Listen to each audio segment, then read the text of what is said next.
হঠাৎ করে দেখা যাচ্ছে আমাদের পানির ভিতরে বা দুধের ভিতরে বা কোনো শরবতের ভিতরে মাছি পড়ে যায়, অনেক সময় পড়ে যায়। আমরা তখন কি করি? মাছিটা তুলে ফেলাই দিই। অথচ আল্লাহ রাসূল সাল্লাল্লাহু আলাইহি সাল্লাম এখানেও একটি কথা বলছেন যে তোমাদের খাওয়ার পানির ভিতরে যদি কোনো মাছি পড়ে তাহলে ওই মাছিকে তুলে ফেলে দিও না, ওই মাছিকে আরও একটু ডুবিয়ে দাও। বুঝতে পেরেছেন? অনেক সময় খাওয়ার ভিতরে মাছি পড়ে না, যেসে আপনি দেখে দুধ রেখেছেন বা দই রেখেছেন বা কোনো পানি রেখেছেন, অনেক সময় গিয়ে দেখে ঢাকতে মনে ছিল না, মাছি পড়ে গিয়েছে।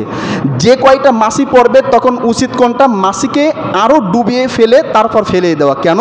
আল্লাহ রাসূল সাল্লাল্লাহু আলাইহি সাল্লাম এখানে কত সুন্দর কথা বলছেন। পৃথিবীর ভিতরে প্রতিটা মাছির দুইটা ডানা আছে।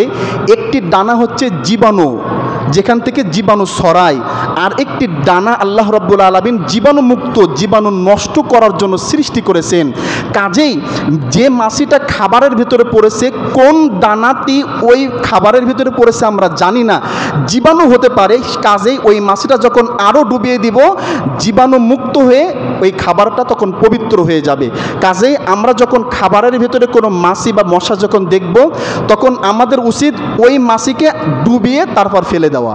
তাহলে ওই খাবারের যত জীবাণু আছে ওই জীবাণুটা নষ্ট হয়ে যাবে।